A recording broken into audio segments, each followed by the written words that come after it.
aujourd'hui en compagnie de Pierre-François à l'Espace Beausite en ce début d'année 2025. On vous souhaite une très belle année. Je vous remercie beaucoup. De belles expositions, mais ça on le sait déjà. Justement, on commence avec quelque chose de très, moi j'allais dire, très beau, très fragile. Parlez-nous un petit peu des artistes qu'on va rencontrer dans cette exposition. Alors l'exposition donc qui s'intitule Papier sensible réunit 4 artistes.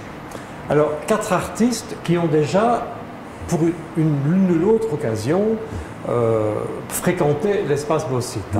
Donc Philippe Guichard, il y a déjà maintenant 2 ans, il présentait son exposition en solo et c'était à ce moment-là qu'il empruntait ses chemins de papier.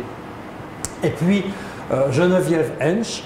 Geneviève Hench a été souvent présente ici parce qu'elle est calligraphe. Elle enseigne la calligraphie et forcément, dans la biennale du livre d'artistes, elle a souvent trouvé sa place. Donc on la connaît bien aussi ici à Arlon, elle est d'ailleurs d'origine arlonnaise. Et puis Cécile Anne, qui elle nous vient de la commune d'Andenne, de Bonneville exactement, a aussi été présente à l'occasion de la biennale du livre d'artistes. On en reparlera peut-être par la suite, parce qu'elle a aussi, elle, à sa manière, réalisé des livres tout à fait étonnants. Quant à Isabelle Grevis, 4e artiste de cette exposition, elle n'a jamais fait qu'une apparition, je vais dire, c'était beaucoup plus confidentiel, parce qu'à l'occasion d'une exposition qui s'intitulait « Pas de deux », elle s'est retrouvée partenaire de Cécile Anne dans une proposition textile. Voilà, alors le thème commun c'est le papier et le titre de l'exposition résume tout, papier sensible, parce que comme je le disais, c'est de la fragilité et c'est de la création aussi ce qui est proposé. Alors les artistes disent évidemment dès le départ, quand on travaille le papier, on a toujours le souhait d'utiliser un matériau pauvre. Et c'est vrai. Bon, on verra que ces papiers sont extrêmement divers, mais qu'ils sont aussi très sobres. Ce n'est pas du tout des papiers sophistiqués. Et les artistes vont les utiliser vraiment dans toute leur souplesse, ces papiers-là. Et là, le papier, il devient vraiment le matériau souple associé à d'autres matières textiles telles qu'on les connaît traditionnellement. Voilà. C'est un exercice nouveau pour eux. Ils ont dû apprendre à utiliser le papier ou pas? Ça, j'imagine que petit à petit, il y a eu un intérêt pour le papier parce que c'était une manière, je dirais, textile de travailler des compositions tout à fait nouvelles et de l'expérimenter vraiment parce qu'il est traité de manière très différente à chaque fois, c'est ce qu'on va voir maintenant. C'est ce que j'allais vous demander, c'est 4 artistes, 4 approches différentes. Totalement différentes. Parce qu'on parlait tout à l'heure du livre d'artistes tel qu'on l'a déjà vu pratiquer ici. Eh bien, Geneviève Hench, par exemple, donc calligraphe, je le rappelle, va proposer ici des compositions très épurées en calligraphie.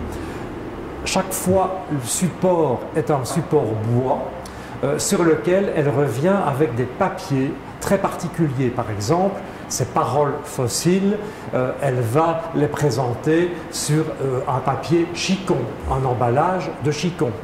Ou bien, elle va les présenter aussi sur un emballage de sac de pain. Voilà. Alors, ces papiers-là ne sont pas apposés tels quels, ils ne sont pas marouflés tels quels. Elle va au contraire les travailler, elle va les froisser par exemple et obtenir certains effets intéressants. Il y a aussi une teinture à l'encre noire qui peut également intervenir. Donc ça, c'est une proposition qui est tout à fait nouvelle mais qui est très intéressante parce que on va sortir de ce livre d'artistes tel qu'on le connaissait plus traditionnellement pour des propositions très nouvelles, tout en associant évidemment la calligraphie à ces propositions-là. Je reste un petit peu dans le thème du livre d'artiste. Justement, vous expliquiez Cécile Anne avec ce pendentif, je ne sais pas comment on va l'appeler, mais c'est un livre qui se déploie et donc qui apporte de la couleur finalement. Oui, ça, ce livre-là, il est particulier parce qu'elle part du papier journal que l'on voit démultiplié sous forme de cahiers, et puis petit à petit ça s'ouvre avec de la couleur, avec des bandes de couleurs qui deviennent des filaments de papier, comme si peu à peu le livre se découvrait, le livre se donnait à lire, en fait. Voilà. Alors on a presque l'impression aussi de voir pas des vêtements, mais des tapis, des choses comme ça, alors que c'est toujours du papier, hein, il faut le dire. C'est du papier. Alors ça peut être du papier journal, et c'est vraiment, je vais dire, un peu une spécialiste en la matière. Par exemple, on expose ici ce qu'elle appelle son tapis journal, voilà, carrément. Ou bien alors, c'est un grand tapis journal qui est rebrodé.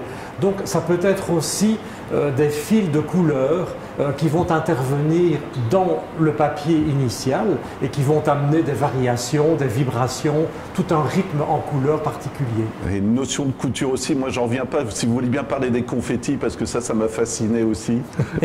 Mais ça, c'est la particularité d'Isabelle Grevis, de nous proposer des broderies de confettis.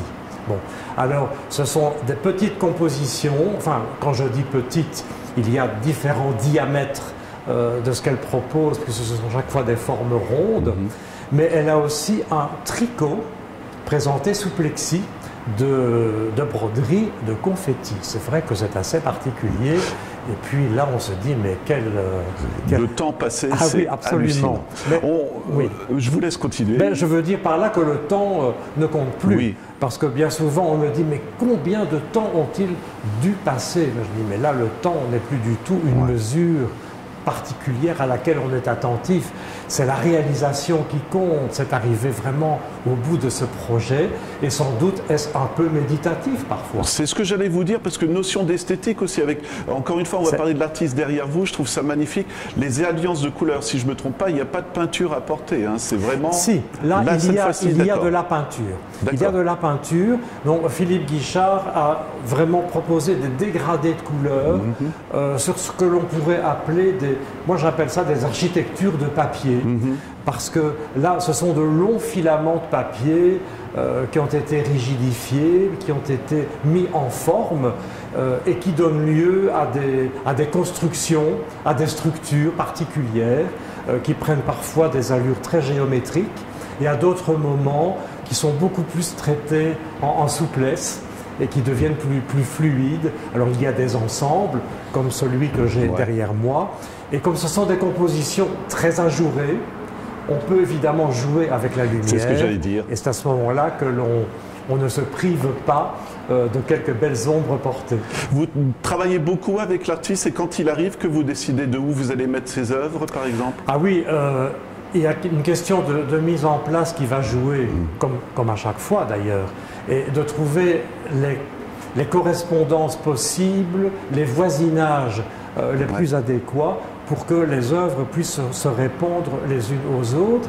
Et je pense ici aussi installer une certaine fluidité dans l'ensemble de la scénographie. Voilà. Parlez-nous de l'envolée de papillons aussi. Je trouve ça très beau, très esthétique. Encore une fois, on reste dans la beauté. Hein, ça veut dire que tout à l'heure, en parlant des différents papiers qui peuvent être utilisés, Isabelle Grevis utilise les emballages d'orange papillon. Et donc, il y a une installation en 9 carrés, 9 encadrements blancs, où là, on voit en superposition des petits papillons découpés. Et c'est en effet extrait de ces papillons-là, de ces oranges, de ces emballages-là. Livre d'artiste, on voit aussi sur les petits podiums, je trouve ça très beau également. Les réalisations de Cécile Anne, donc on en parlait tout à l'heure à propos de la Biennale du livre, et elle a déjà participé avec ce type d'ouvrage. Ce sont des petits livres tricotés. On feuillette les pages et ce sont des tricots à chaque fois dans différentes couleurs. Voilà. Je reviens encore avec votre travail de galeriste, parce qu'encore une fois, il y a une notion de couleur, je trouve, que vous avez amené. Il y a un dégradé quand on se promène. Je ne sais pas si vous seriez d'accord, mais c'est beaucoup de travail de réflexion aussi, j'imagine, quand on vous amène tout ça. Pour la mise en place, oui. Bien sûr. Bien sûr, parce qu'il y a aussi des choses qui vont se développer en verticalité, d'autres qui vont nécessiter davantage des présentations plus horizontales, comme par exemple ces livres très spectaculaires, je dirais, réalisés par Geneviève Hench et qui sont un peu comme de grands serpents sur lesquels elle est intervenue, alors de nouveau en calligraphie, mais cette fois au pinceau. Voilà. Et puis, il y a une pièce assez spectaculaire, je trouve, c'est le fauteuil. Je ne sais pas où on va chercher l'idée, mais parlez-nous-en alors. Ben, c'est un fauteuil que j'avais vu apparaître sur les différentes propositions de Cécile Anne. Donc, elle m'avait envoyé des images, et puis je découvre ce fauteuil et je lui dis ce serait tout de même bien qu'on puisse également l'exposer. Bon, ça nécessitait quelques difficultés de transport, mais il est arrivé à bon terme le soir du vernissage et il a trouvé tout de suite sa place. Moi, je trouve ça émouvant, c'est très beau, mais c'est très fragile aussi, non? Comment... Oui et non. Oui et non, c'est surtout très léger, ce n'est pas très difficile à installer, mais en même temps, ça a ce côté assez rustique quand même du papier. Donc on peut les porter assez facilement, on va dire. Oui. Les travaux de broderie aussi, ça me fascine. Je suis désolé, je continue, mais je trouve ça très beau aussi. Comment l'artiste trouve ses idées, vous le savez ou... Mais je pense aussi que ça dépend du choix du papier. Par exemple, il y a du papier crépon, on n'en a pas parlé non plus, sur lequel revient une très très fine broderie. Mais ce papier crépon est d'abord marqué de tout petits traits noirs, qui en souligne le relief, la texture, et puis revient la broderie dessus. C'est d'une finesse particulièrement belle. Ben voilà, première exposition spectaculaire, on va dire, Pierre. Question traditionnelle, jusque quand et comment on se renseigne? Alors l'exposition, elle va durer tout un mois. Elle se termine le 9 février. Et je précise bien que chaque dimanche sera ouvert.